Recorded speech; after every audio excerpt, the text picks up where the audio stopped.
So, what is a possible solution to overcoming initiation?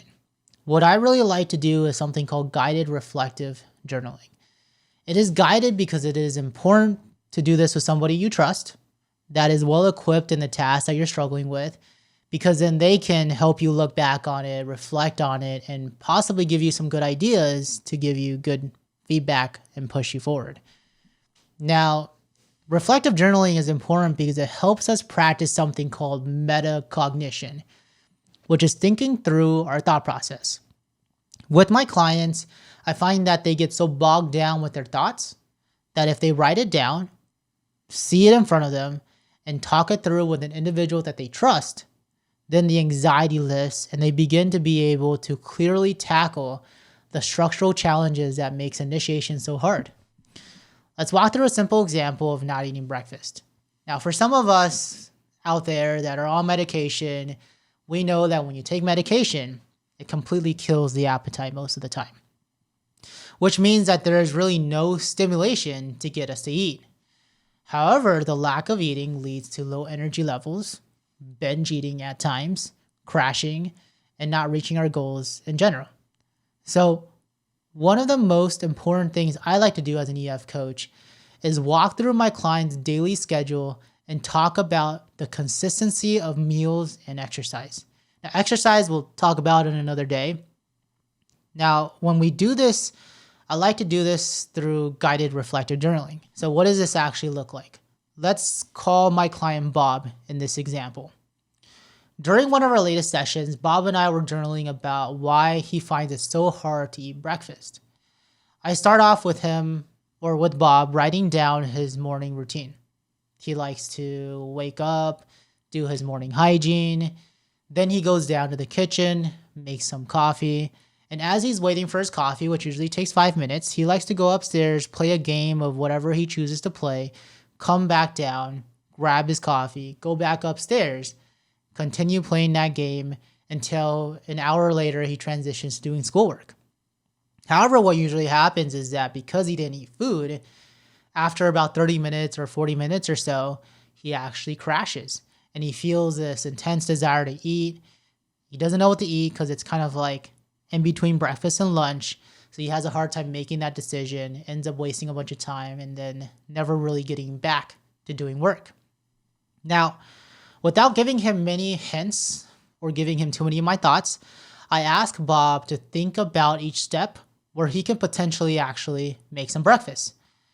Bob admits to me via conversation, not through his journaling, that he could probably make breakfast during this 5-minute gap when he's waiting for his coffee. However, he has a lot of hesitancy in his voice, and I can tell that because I've worked with Bob for a while. So I ask Bob, let's go ahead and reflect on why you're so hesitant about making breakfast in this 5-minute interval.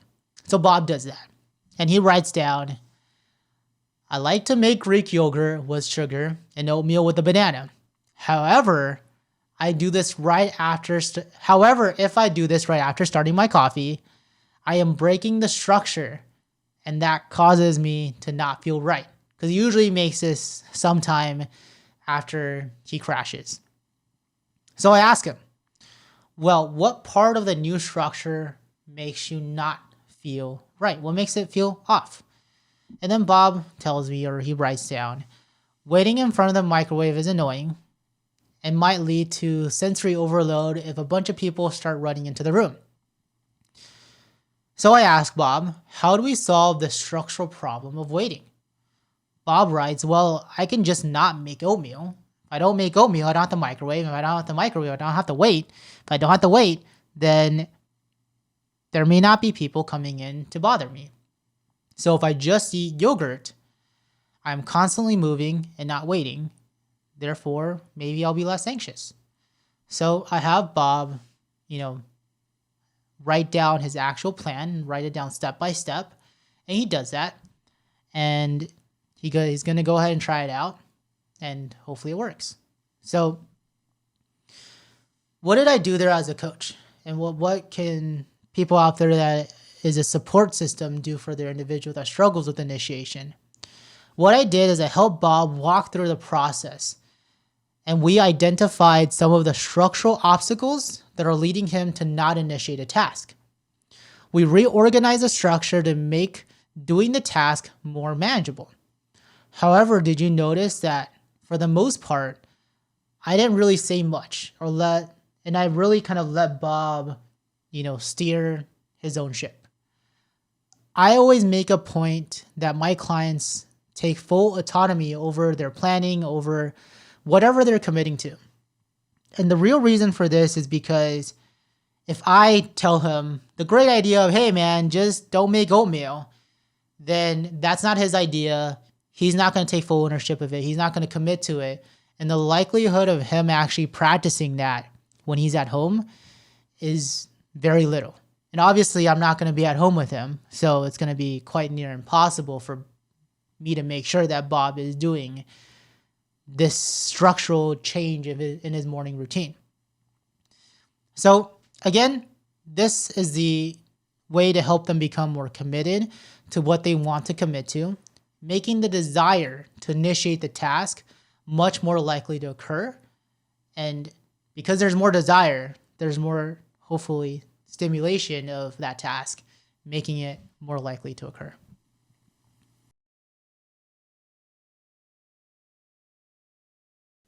So doing this with your support system is all about finding someone that is willing to patiently guide you through the thought process without jumping in too much. What commonly happens is that our support system feels like they know us very well. And when we start to reflectively journal, they begin to chime in and tell us kind of what they think and give us a lot of feedback without actually giving the individual that has this challenge enough time to process what their thoughts are. And even if it's a great idea, it wasn't an idea that the individual with the initiation challenge came up with themselves. And because it wasn't something that they came up with themselves, they're losing half the battle of actually committing and creating desire for that challenge. So if your support system is telling you what to actually write in your reflective journaling, how is that any different than micromanaging or nagging? And in reality, in sad reality, it really isn't. So it is so important that we allow the individual that is struggling with these challenges to slowly reflect and slowly allow them the time they need to figure it out. But we're giving them guidance here and there with a little bit prompting of questions that hopefully allows them to come to a good conclusion themselves. Because the type of interaction of chiming in a bunch does not lead to any independence and instead leads to a lot of dependence. And we want to avoid that. So if you're a support system or a support person for someone that is struggling with EF, take the time and really listen and guide your loved ones through their own process, not your process, their process. Let them grow at their own pace and discover what works for themselves at their pace. You got this. All right, guys. So what is my hot take? Well, intention is everything. When it comes to helping yourself through EF challenges or helping someone else through these challenges, what I have always found that works with my clients is truly believing and giving them the time to figure out what works for them. I am just someone that guides them on the process of becoming independent. The process takes time, but trust me, when you or someone you love gets there, it's all worth it. Now, that is it for today. Just to summarize, we talked about the definition of initiation. We talked about how the outside world perceives initiation. We talk about how the individual that has initiation challenges feels about it. We talk about an example of how to overcome initiation. And we also talk about how the support system can help the individual with initiation challenges. I know that there are a bunch more scenarios out there that we can run through. So if you want to, go ahead and leave a comment below and tell us what you want us to cover next. And we'll for sure cover it, or at the very least, we'll go ahead and respond via the comment section to give you guys some of our takes on the scenarios that you have provided. Until next time,